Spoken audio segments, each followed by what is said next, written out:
Hello, welcome to our second lesson or class on the essential elements of effective ministry. And today we are talking about the law of preparation. And I'm excited to do this class today because we are going to talk about our preaching, speaking skills.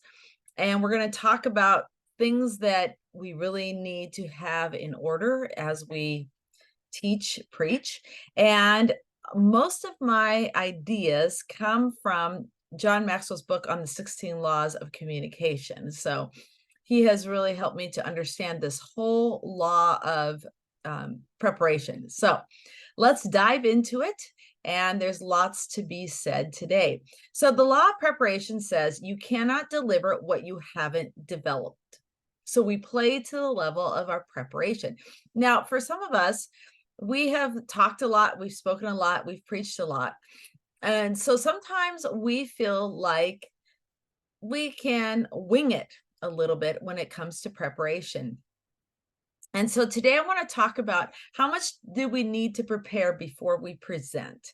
And so I have done lots of different things as far as preparation for my speaking engagements. And this week, for instance, I'm going to be speaking for about 50 minutes at an event, and I will spend between 5 to 7 hours preparing. Not just the content, but rehearsing and thinking through my delivery of the event and how it will sound and how it will look. And I think that it's really important when we talk about preparation is we have to take the time to think through what will it take in order for us to be able to deliver a message that is heard by the people who are listening, who lean in and want to be a part of what we're talking about. So there's a lot of steps that the law of preparation goes through. And I wanted to give you this quote from Jim Rohn. It says, "You cannot speak that which you do not know. You cannot share that which you do not feel. You cannot translate that which you do not have, and you cannot give that which you do not possess." And I think for all of us, we kind of come to the place in which we think that we can talk about anything, but it's so important that what we're talking about today is when we are talking and giving and sharing knowledge and wisdom with people, that our effectiveness has to first be that we understand the topic that we're talking about it, that we have walked the road of which we're talking about, that we understand the journey in which we are going down, what we're saying, and that what good communication starts when we have prepared.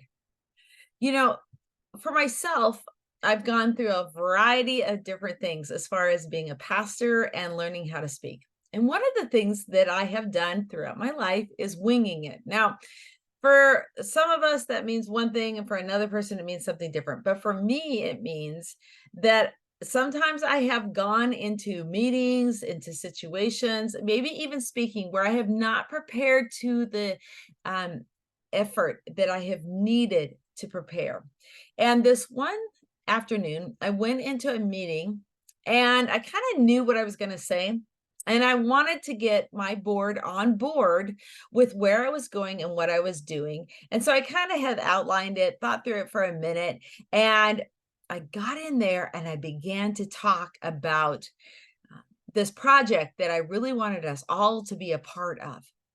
And honestly, I didn't really know what I was saying. I kind of had an idea, but I started in on it. I tried to explain it. People didn't understand. They weren't really following me. And honestly, when I was done, I basically claimed it as a disaster because I needed to have put the preparation into my thoughts, into what I was going to say, have outlined it better, knew my audience better before I presented. And every single Sunday that we go in front of people, we need to be prepared to connect with people. And I want you to think about how much time and energy do you put into maybe a Sunday morning sermon, maybe a time in which you go and speak to a group of people. Because are you really understanding the people that you're talking to? And you need to ask yourself these questions before you attempt to speak. Is how much time are you putting into it? And who are the people that you're speaking to? One reason I believe preparation is valuable is that it's important to communicate to ourselves and for us to understand what we're communicating before we're communicating to the audience. We need to know personally what it is exactly that we are trying to communicate. Any message we share must speak to us before it can speak to other people. You see, if it hasn't helped me, then it can't help other people.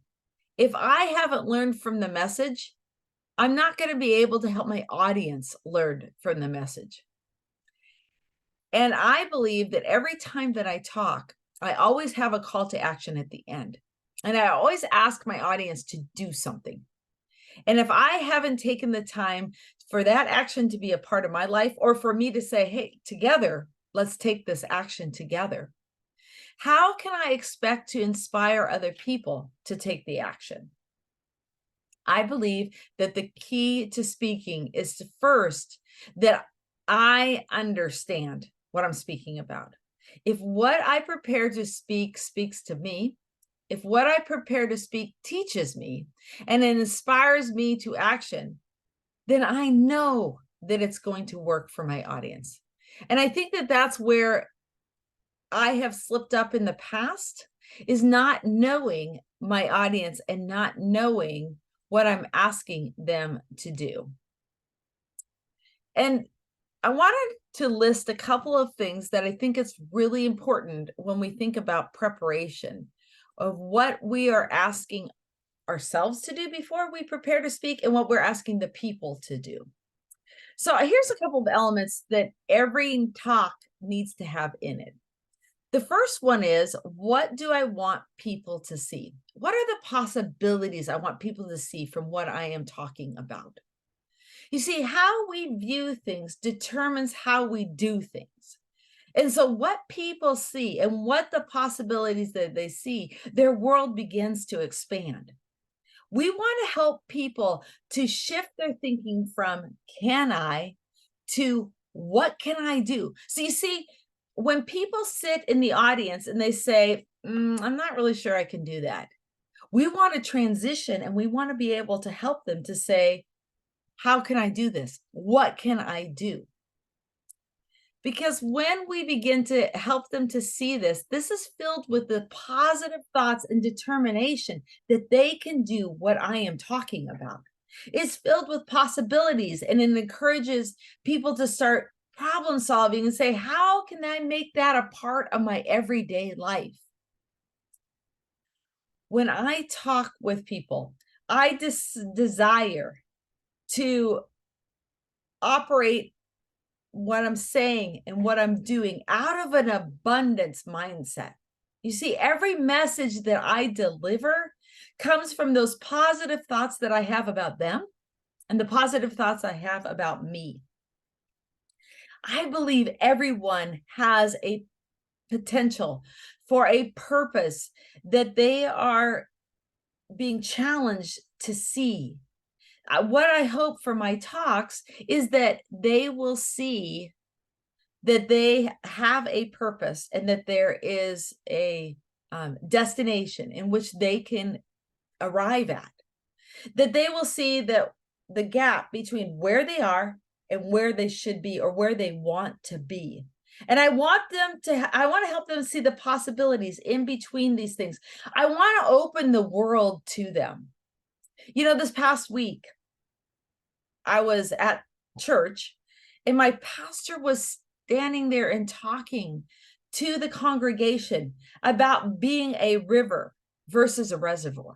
He was talking about the Dead Sea and saying how he had just been to Israel and how the Dead Sea, he could float on the Dead Sea, and the Dead Sea was stagnant. And yet, if you look at a river is constantly flowing.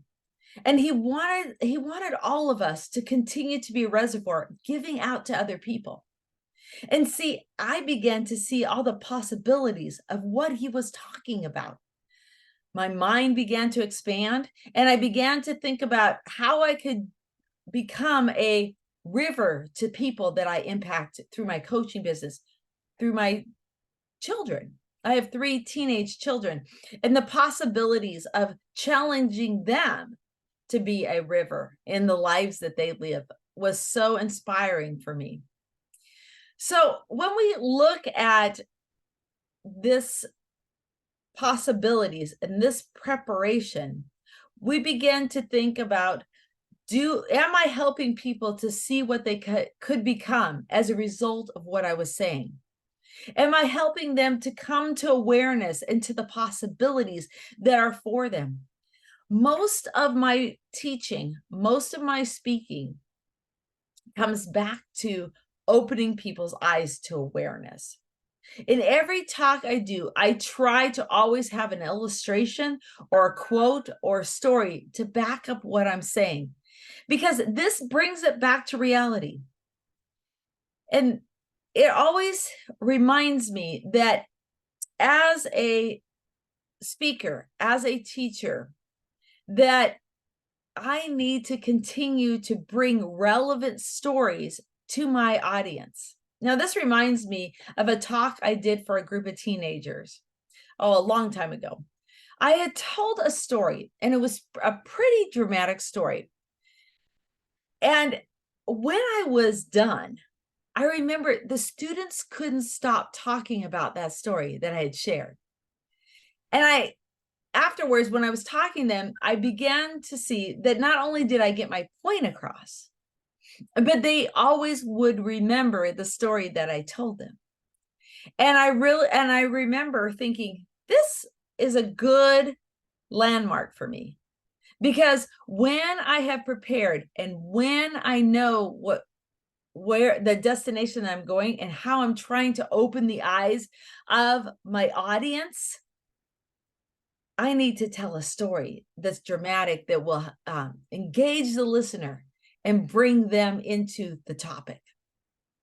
Okay, so the second thing that I have that we need to ask ourselves is, what do we want our audience to know? We want them to know their value. You know, oftentimes, unfortunately, in churches, pastors have beaten down the audience. They have been discouraged by the topic. And as a result, they don't recognize their own value. They don't recognize what they're supposed to even do. All they recognize is that they're not worthy, or that they've done something bad or awful, or they have sinned. And so, as a speaker, we want to help them to know their value. If you follow the Peanuts cartoon, there was a comic strip long time ago where Lucy was talking to Charlie Brown, and she said, "You know, Charlie Brown, you're a foul ball in the line drive of life. You're the shadow of your own goalpost. You're 3 putts to the 18th green.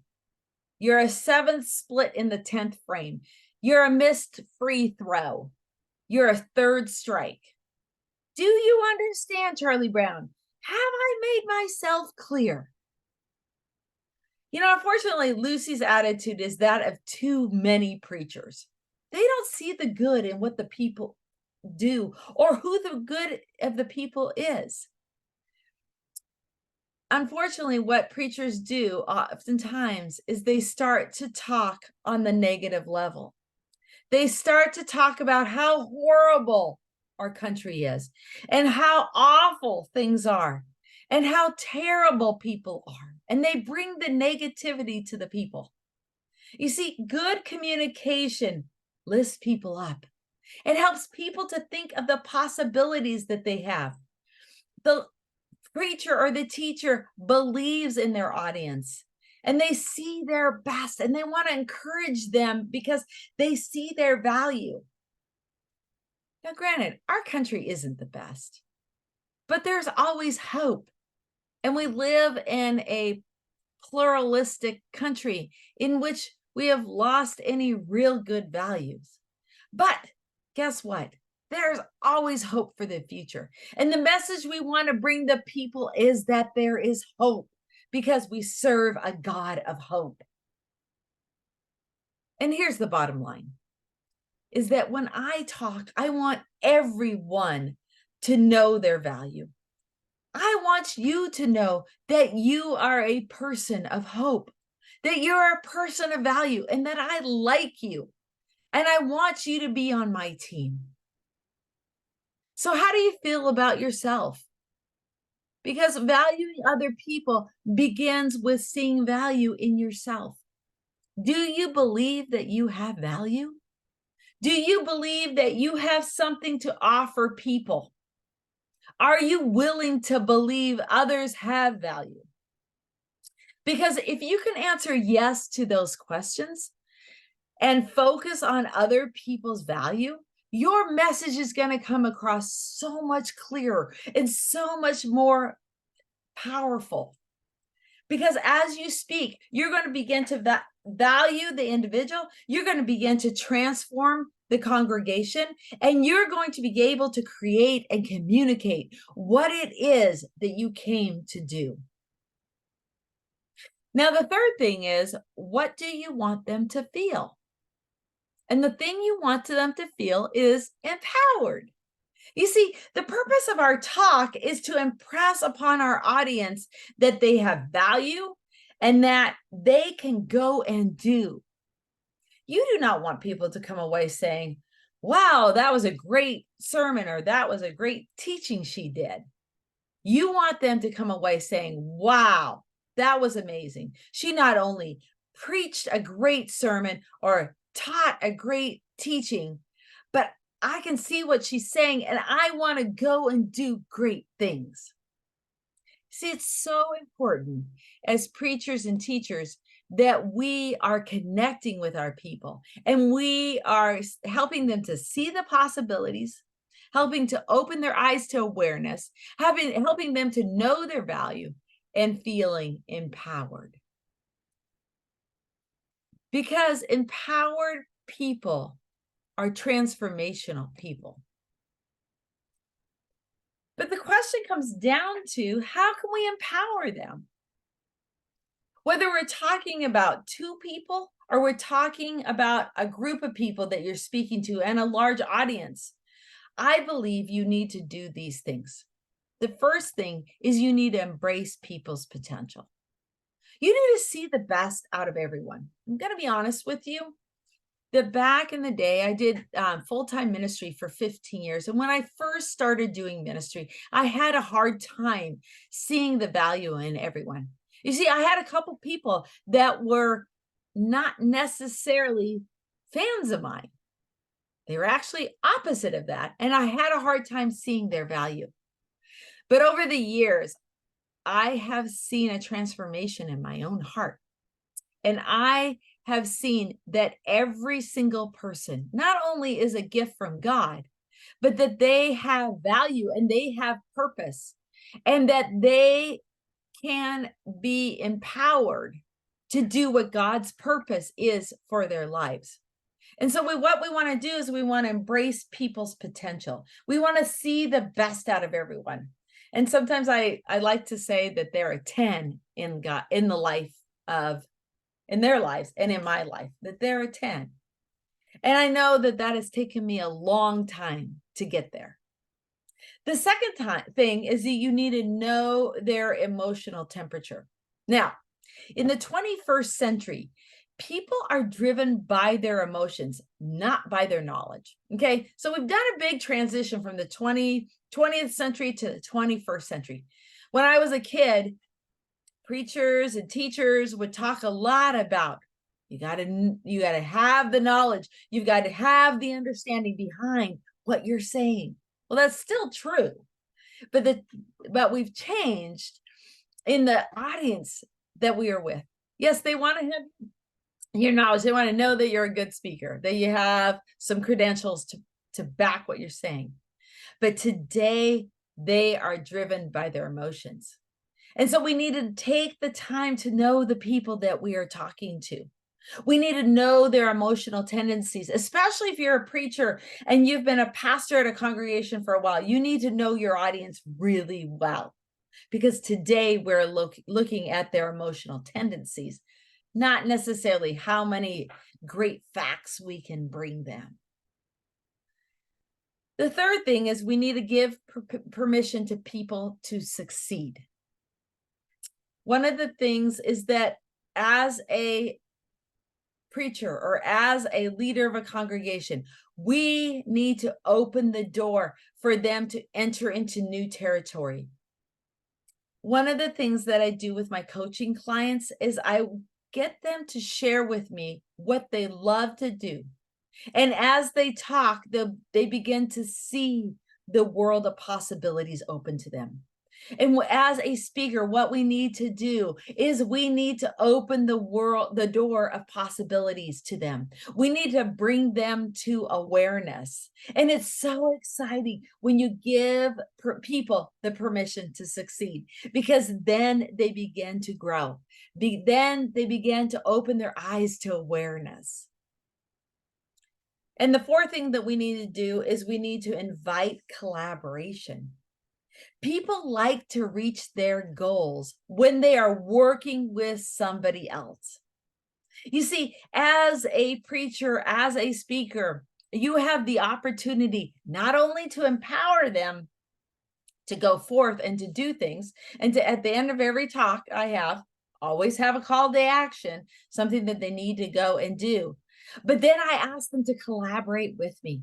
So I'm not only asking them to go do it, but I ask them to do it with me. And I believe in that collaboration. And I believe that together we will make a difference. The fifth thing that I want you to do is I want you to encourage them to action and help people to see what they need to action. You see, in my town, in this 21st century, my pastor stands up every Sunday and reminds the people of the world we live in today. It's not a safe neighborhood. It's not a safe environment anymore. And today, what we need to do is that we need to be encouraged to action.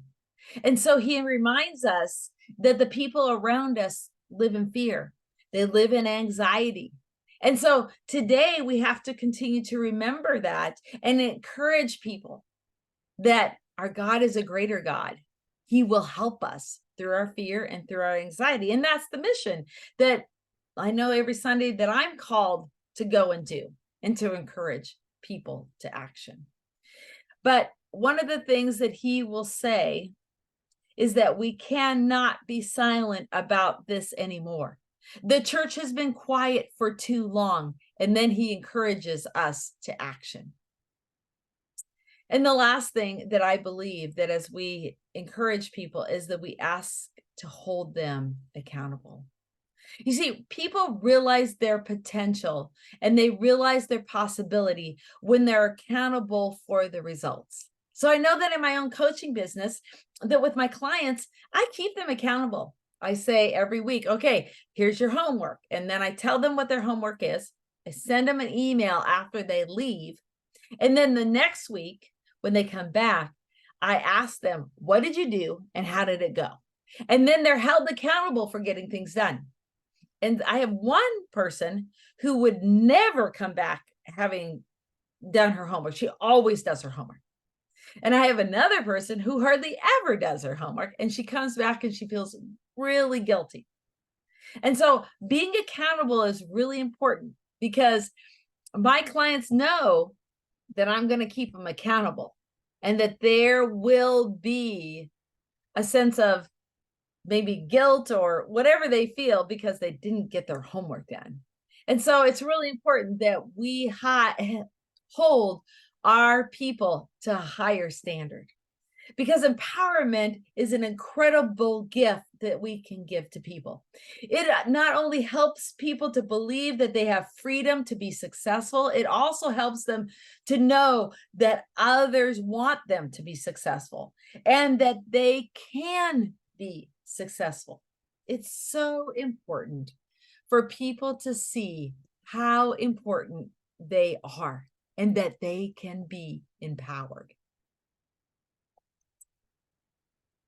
So the fourth thing is, what do I want them to do? Well, I want them to apply what I've said, and I want them to multiply. Again, I always have a call to action at the end of anything I say. If I'm speaking one time, I have a call to action. But if I'm speaking multiple times, I not only have a call to action, but then the next time I speak, I come back and ask them if they did it. So the speaker's challenge is to take the audience from, I know how to do it, to I want to do it. Now, you see, it goes from a knowledge base to an action base. And for so long, we've spent time in knowledge and it doesn't get applied. And so it's so important that we call people to action. We want to help them to apply what they're learning and to share it with other people. Oftentimes when I was preaching, I did full-time ministry for 15 years. And when I was preaching, I would have a call to action. And then throughout that week, whenever I meet anyone from my congregation, I'd ask them if they had done it. I wish Facebook would have been around when I was in full-time ministry with a congregation, because I would have sent out a note every week after my sermon. Tell me how your whatever I asked them to do is going, and then they could put the comments in the response. Because if we can describe the possibilities to people, we're going to see them expand their ability, expand their awareness, and expand their capacity to do what they need to do in order to grow. And it's going to give them a clear path towards their potential, towards their purpose, towards their growth. And we will help them to believe in themselves and inspire them to action, as well as to help them to touch the lives of other people. And that is what communication is all about. You see, there is a value in preparation, because when we begin to prepare, we begin to see the potential in our people. And preparation is transformation. Fielding Host said that preparation, that's the big thing. It's all right to talk about this will to win, but I tell you, it's not much worth unless you have the will to prepare, whether that's from the game you are playing or from the business or profession you are to enter. And I love this quote, because I think what Yost is trying to say is that it doesn't matter whether you're going to go play a game, whether you're going to speak, or whether you're in a business. We speak to the level of our preparation. Each of us has the opportunity to prepare. Each of us has the opportunity to be able to make sure we touch the lives of those who are listening. We speak to the level of our preparation. And a spectacular performance is always preceded by an unspectacular preparation. Now, let's be honest. None of us like to go through the motions of preparation. I don't care if you're an athlete or you're a speaker. I mean, being an athlete means that you have to go through preparation after preparation after preparation. Over and over again, you do the drills. Over and over again, you run. Over and again, you shoot the hoops. But at the end of the day, if you've had good preparation, the game is going to go no problem. John Wooden, some of you might know him. He's a late basketball coach from Indiana. And he believed and lived by this statement: great practice makes great teams. And I have found this to be true for myself when I'm speak, because when I have taken the time to prepare and to prepare well, I can actually speak out of my heart, not off of a script. And I have found that when I prepare well, I can take into what the Holy Spirit is saying to me. I can read my audience. I can know, and they can lean in, and I know exactly what's going on and what is happening with the people around me, and not worrying about necessarily what the script says or where I'm going. And so preparation, the value of preparation is so important. Now, I wanted to share a couple practical steps that I have found to be really helpful for me, because my goal is always to add value to the people I'm speaking with. And so I always ask these questions. First, does my talk have a theme? Now, when I go to speak, I usually am speaking for a purpose, like there's some kind of a theme or a thing going on, an event. And so first, does the talk have a theme? Second, what's the context? So what's going on? Maybe the audience has been through something difficult. About a year ago, I was asked to be a keynote speaker at the end of a realtors conference. Now, I knew that the realtors, I live in the city of Seattle, had been through a very difficult time during COVID. And they were not able to collect rent from people who were late on their payments. I mean, they could collect the rent, but if they were late on their payments, there was nothing they could do. They've been through a very difficult time. And so I knew that context. And so I made sure that what I had to say dealt specifically with that. And it was really interesting because when I was done, I was talking about attitude. And when I was done, I came down off the stage and I was really shocked because, I mean, these are realtors. They don't know me from anyone. And I spoke once. And I came down off the stage and I had this woman come up to me and throw her arms around me and said, "This is exactly what I needed to hear. You have touched my heart and you've changed my life." And so context really is important. And the third thing is, are there specific things that I need to cover?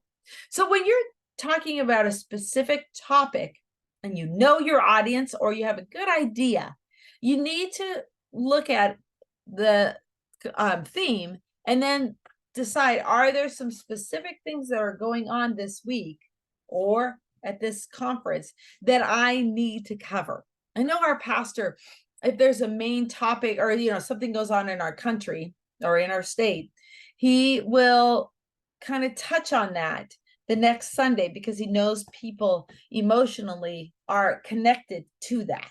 And again, in the 21st century, emotions matter a lot. Okay. And the next thing I ask myself is, what would make a win? Right. So you think about it. You look at your people, you look at the environment, and you say, what's going to make a win for me today? And then you make sure when you're speaking that you add those elements that are going to make it a win. And lastly, how can I add value to people? It's so important. If you love the people and you care about the people, you're going to add value to the people. You and I can create great speeches, great sermons, and deliver them with skill. But I'm going to be honest with you. If you deliver a beautiful sermon, but if it's the wrong message for the wrong people, you're not going to be successful. You can give the best sermon, the best talk, but if you don't understand your audience and know where they're at and give the wrong message, you're going to stink, to be honest. I remember preaching a good sermon at my church, and it went over well. People loved it. And so I was asked a couple of weeks later to go to another church to be pulpit supply. And I thought, you know what? That was a great sermon. I'm just going to take that sermon and I'm going to go and preach that sermon again. And so I did. But I didn't know the audience at all. I didn't even take the time to talk to the pastor, trying to figure out what was going on. And so when the day came to preach that sermon, I was so excited, started talking, and I began to realize that I was losing my audience. The illustrations didn't work very well because it wasn't my people. And I didn't engage the congregation. And I had a list of things that really people weren't connecting with. And I lost a lot of people because I did not know my audience and I did not know what I was getting myself into. So it's so important that you have the practical steps to apply these things to your talk. All right. Preparing your subject. Now, I've always outlined my messages because it's just the way my brain works. I usually write an introduction, and then I write my points, and then I work to make these points memorable. I tell some great stories, and I add some quotes, and I give my sermon some life. And then I also try to add some funny thoughts, and I look through the outline, and then at the conclusion, I do my call to action. Now I do the whole outline before I dive into what I'm specifically saying. And so it's really important that you prepare your subject before you dive into a lot of the details, because I ask myself these questions. First, how can I make my talk special? Now, I want people to remember me. I want people to think, hey, that was really good and it was unique. So I try to tailor my message and focus on adding value to other people so I can help to make it a special talk. And then secondly, I think about how can I make it personal? I try to bring the people along with me. I give new material, maybe that they haven't heard before. I bring past talks into what I say. And I try to make it memorable and personable so that I know that when they leave, they'll be like, oh, wow, she was talking about me.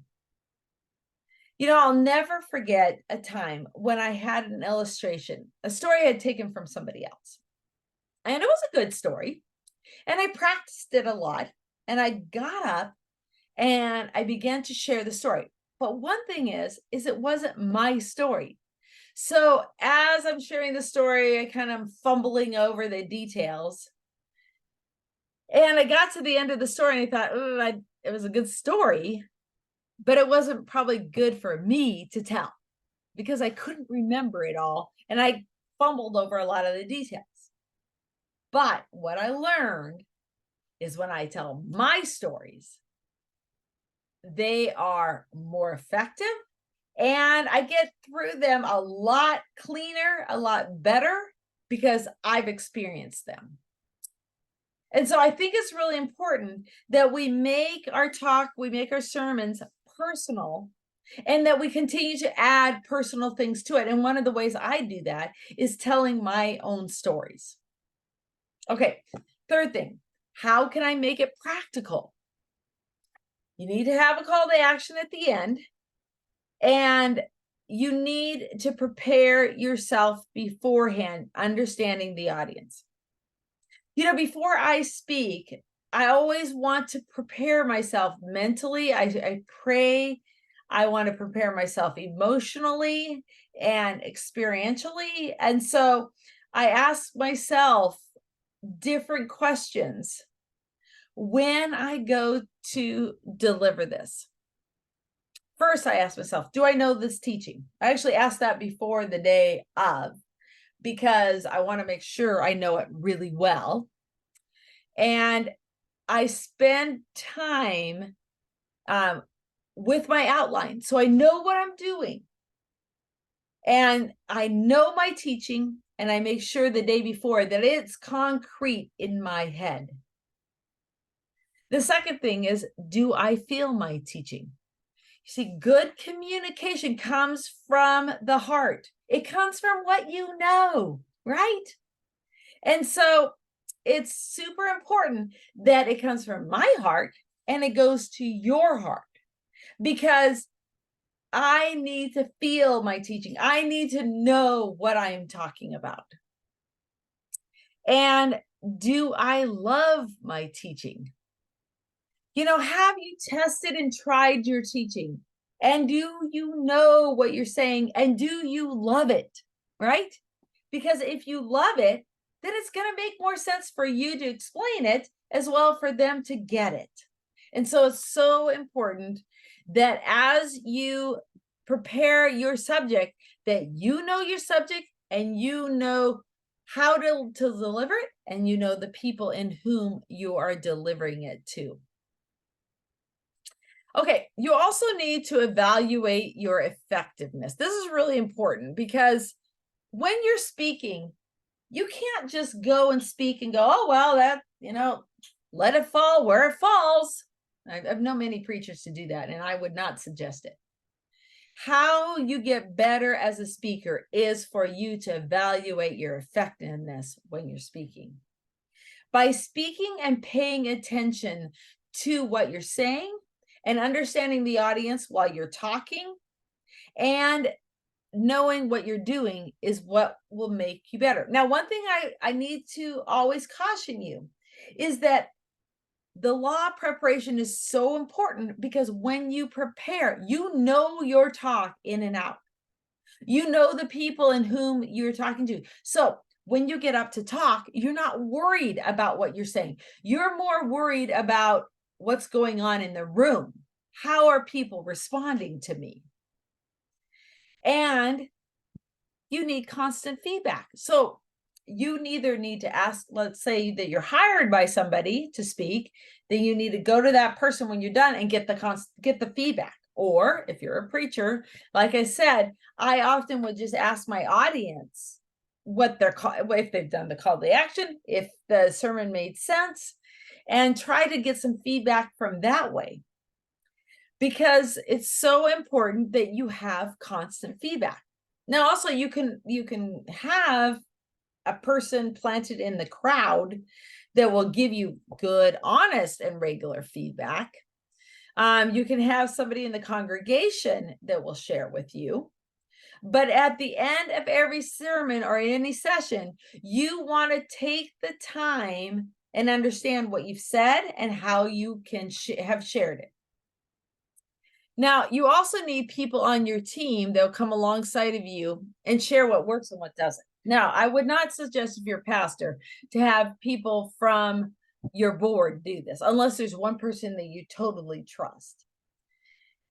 Because it's really important for you to be able to have somebody who's going to be, in a sense, non-biased. So here's a couple questions you want to ask yourself. Am I comfortable and confident as I'm speaking? So as you're speaking, like, kind of check in with yourself. Am I confident? Am I comfortable here in this setting? Second, is my audience leaning in? Are they listening to what you're saying? Are they paying attention? And then as you're talking, try and figure out, when am I connecting with my audience? When am I not connecting with my audience? Now, one important way to know that if you're in connecting is if you tell a joke, do they laugh at it, right? Or if you're connecting with your audience, ask them a question and see how many people raise their hands. And do they seem glad they are hearing me speak? So again, another evaluation. As you're talking to them, are they staying engaged? Do they have a smile on their face when you're telling a funny joke? Are they writing notes down? Are they engaged with what you're saying? Because the goal is to exceed the audience's expectation. So I want to say that again. The goal for any time you speak, preach, is to exceed the audience's expectation. This is why it is so important to know the audience's pain points and the problems that they are dealing with. In my own ministry, I continue to raise the bar for what I'm doing, whether I'm speaking, whether I'm sharing. I always want to raise the bar. And it's really important for me because when I'm asking people to engage with me, I'm asking them to know exactly what's going on, right? And so as I continue to raise the bar, I continue to share and continue to ask them to set their standards higher and keep them high. So, call to action. Love to see you do this. It's like sometimes halfway through the sermon, I give them a call to action. And at the end, I give them a call to action. So it's like 2 things. And then I review with them what they are. Caution. Don't allow other people to measure your success. It's easy to set your standards in terms of other people's accomplishments. And then it's easy to be measured by their standards. But set the standard for yourself and measure yourself by them. That way, you can set the standard high for yourself and keep trying to hit it and keep trying to see how far you'll go. Yeah, sometimes you don't hit it. It's okay. Next time you will. And keep being positive about it. You're going to feel proud about yourself if you continue to keep your standard high and keep trying to meet it. It's so important for us to know what it is that we're doing and where it is that we're going. Okay. Malcolm Gladwell said, practice isn't the thing you do once you're good. It's the thing that you do that makes you good. Now, I think this is really important. The more that you practice, the better you're going to get. And the stronger your speaking is going to be. And I think it's really important that you are constantly doing it and you're constantly in action doing it. Now, another thing that I found so effective is to reflect and evaluate what I've done and prepare for the next time. Now, if you're preaching every Sunday, I would highly recommend that by Sunday night, you've sat down with your pad of paper and a pen, and you've written out the things that went well and the things that didn't go well, that you're constantly evaluating.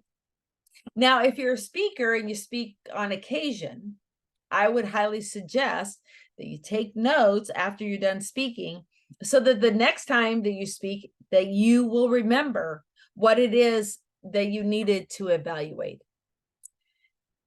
You see, even when we're finished speaking, we are not done with the process. I want you to realize this because we still need to evaluate the experience and we still need to reflect on what happened. Every communication experience is an opportunity for learning through self-evaluation. Now, a year ago, I was speaking at this keynote speech, and I was super excited about it. I couldn't wait to do it. And I needed to evaluate when I was done what I had said.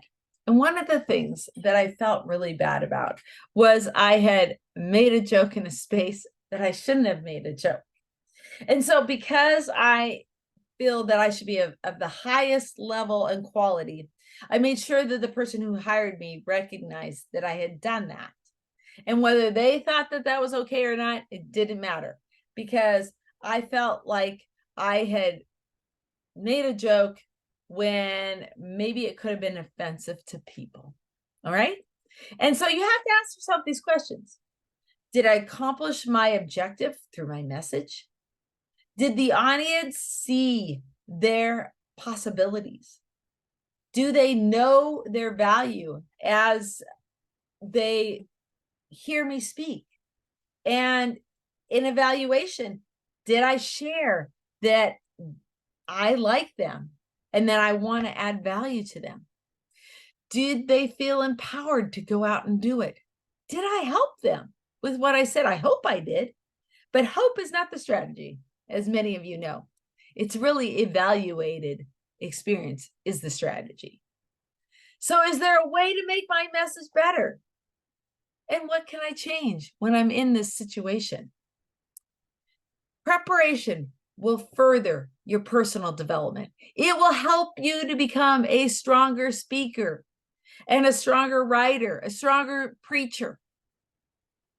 I cannot tell you what a better speaker and writer I am because I have taken the time to prepare. You know, my kids, I have 3 teenage daughters, and I have helped them in their English classes over the years. And they all say, "Man, Mom, you're such a good writer." And I think to myself, I wasn't a really good writer when I was in college. And I know that from my hours upon hours of preparation in speaking and preaching, I have become a better writer because of my preparation. I have become a better speaker because of my preparation. When I work at my speaking instead of winging it, preparation has become a way of life. And I don't wing things anymore. I'm actually the president of a large nonprofit group, and I never wing my monthly meetings. I always am prepared before I come in. Preparation is the key to unlock the door when I'm speaking. So if you want to reach your potential, you have to put work into it. Continual preparation brings continual improvement. And when it comes to speaking, and when it comes to how often we are consistent, we will become better. I promise you. And as you become a better speaker, and as you have spent time speaking, you're going to need to gauge your level of gifting and your level of commitment. How much time are you willing to invest in order to improve? Because if you prepare and you practice, you can become good. You can become really good. You might even want to become great. So remember, you got to work at it to become great. And you have to develop and deliver your law of preparation. Because you can't deliver what you haven't developed. Now, as I conclude, I want you to remember that when you prepare, you can impact the lives of people twice as much when you know your audience. And that's so important. So here's my call to action. I want you to take the time to prepare and use these questions for your preparation. And I hope today that I've added value to you and that you're going to be able to add value to other people and evaluate your preparation and your speaking abilities. Now, in the next section, I asked you to read over some of the questions and please use those in your preparation for speaking.